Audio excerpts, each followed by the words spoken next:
Atento saludo para toda nuestra audiencia,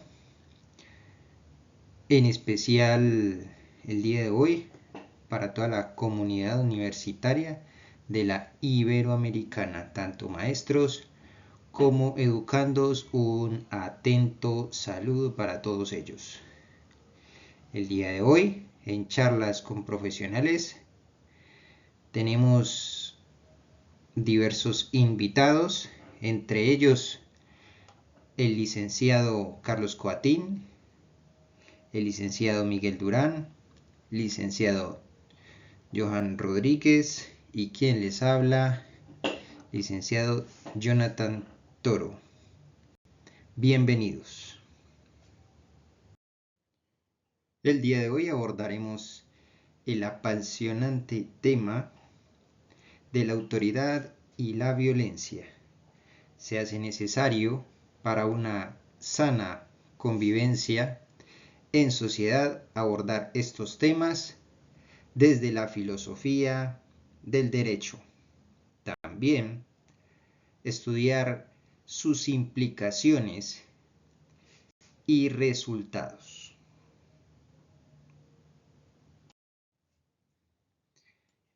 Y para abordar estos temas se hace necesario hablar del gran autor, filósofo, sociólogo, politólogo y periodista alemán Friedrich Engels.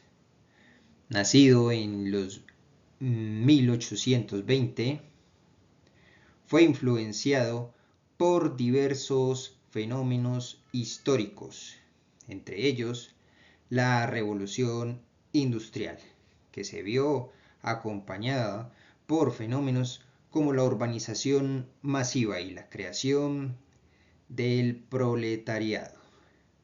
A partir de estos eventos se crea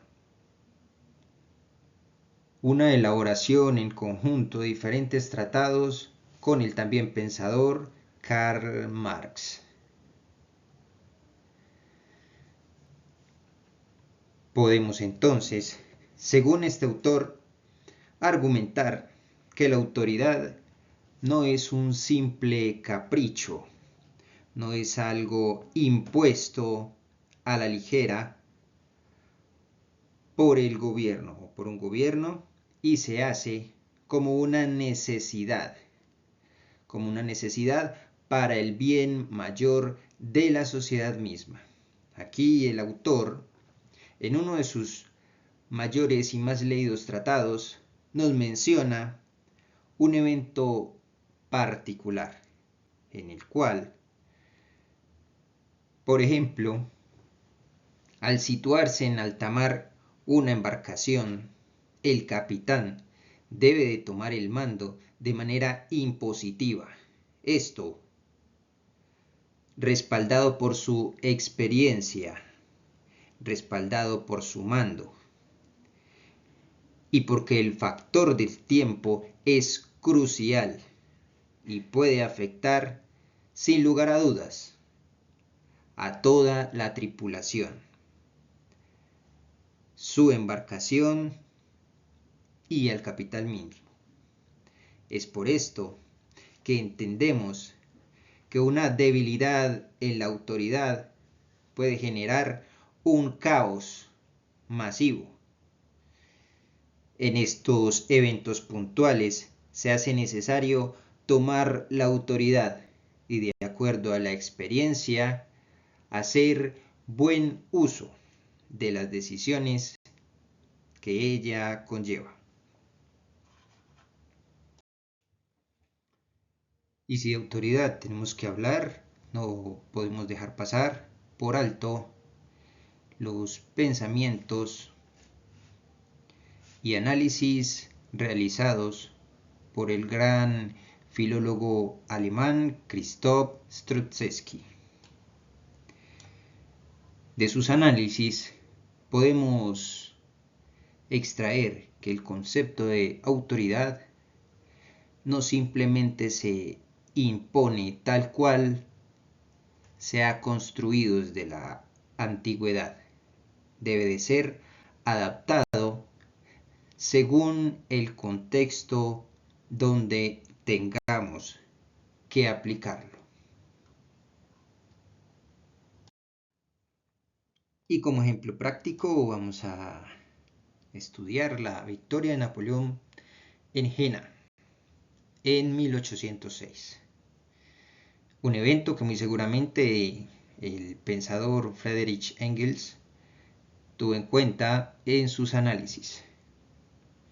En este ejemplo práctico podemos ver cómo la autoridad impositiva e inflexible, rígida por parte del ejército prusiano, afecta psicológicamente y en estrategia al ejército prusiano, ya que sus cargos se basaban en la influencia política y militar, recomendaciones de los altos mandos para otros en los ascensos, cosa que no pasaba en el ejército napoleónico.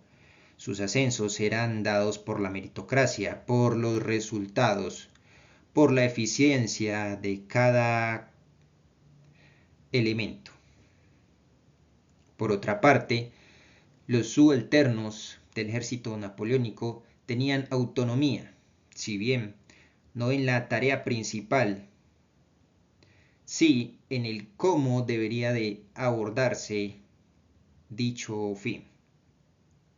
Por otra parte, esto no significa que el mando será descentralizado.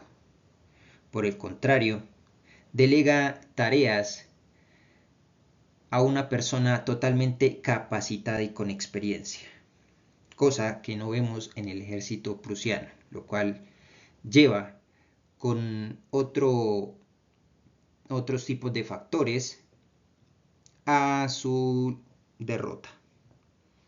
Podemos entonces sintetizar de todo esto que la aplicación de la autoridad debe tener un sentido lógico, debe de adaptarse al contexto, debe de abordar y debe de respetar la experiencia, dándole a esta un renombre, para así generar una relación amistosa entre la autoridad y los subalternos, en este caso podría ser el pueblo.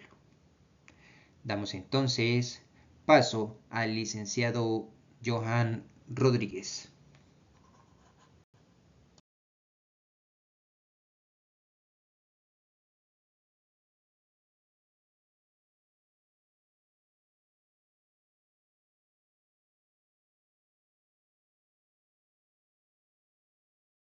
La autoridad y la obediencia, una perspectiva desde Engels y el del derecho penal.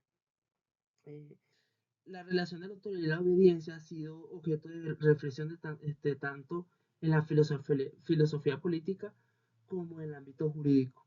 Desde la perspectiva de Engels, uno de los fundadores del socialismo científico, la autoridad no es una imposición arbitraria, sino una función histórica que emerge de las necesidades materiales de la sociedad.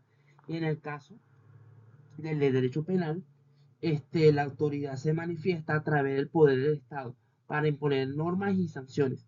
La obediencia a la ley es vista como la condición necesaria para el orden social. Eh, Colocando una breve introducción al tema y su relevancia en el contexto social y jurídico. Este tema es importante hoy porque hace pensar si en cuanto a la autoridad es justo y cuando se convierte en abuso. También nos lleva a preguntarnos si siempre debemos obedecer o si a veces es necesario cuestionar. La visión de Engels sobre la autoridad. Engels sostiene que la autoridad es necesaria en ciertas actividades colectivas para coordinar el trabajo, pero no es natural ni permanente. En las sociedades de clase se convierte en un instrumento de dominación y en una sociedad sin clase la autoridad desaparecería gradualmente al organizarse las personas de forma libre y cooperativa. También colocó dos ejemplos, ¿sí? Como en el caso de la fábrica y el barco en alta mar. En el caso de la fábrica, como son los auxiliares, los operarios, los coordinadores de producción, todos ellos reciben una instrucción bajo una autoridad para un fin, ¿sí? Y para una organización. En el caso del barco en alta mar, todos ven al capitán en el momento de emergencia, cuando se necesita una instrucción de manera rápida, ya que el capitán refleja eh, la seguridad y es la autoridad dentro del barco. No es porque él sea una persona sobredotada. Bueno, la defensa del subordinado obediente en el derecho penal se basa en que alguien actúa siguiendo órdenes de un superior, aunque puede reducir la responsabilidad, no la elimina, si la orden es claramente ilegal. Casos como los juicios de Nuremberg mostraron que obedecer no justifica actos criminales. Hoy en día este argumento sigue apareciendo en casos de abusos cometidos por militares, policías y funcionarios y plantea el reto de equilibrar obediencia y responsabilidad personal. Bueno, vamos a realizar una comparación entre la visión de Hegel y el derecho penal. Hegel y el derecho penal coinciden que la autoridad puede ser necesaria y que la obediencia no debe ser ciega. Sin embargo, Hegel ve la autoridad como una forma de control de sociedades de clase, mientras que el derecho penal la considera como parte del orden legal. Hegel resalta la responsabilidad colectiva y el cambio social, mientras que el derecho penal se enfoca en la responsabilidad individual dentro del sistema. Vamos ahora a realizar unas reflexiones y unas consideraciones. Eh, Reflexionando, la autoridad y la obediencia son clases para organizar la vida en sociedad. Pero es importante que la obediencia no sea ciega, sino consciente y crítica para evitar abuso y garantizar justicia. Las consideraciones éticas, la obediencia y la autoridad implica equilibrio entre seguir órdenes y mantener la responsabilidad personal, pues no se debe acatar órdenes claramente injustas o ilegales para proteger ética y la ley. Para que nos siga ilustrando nuestro compañero Carlos.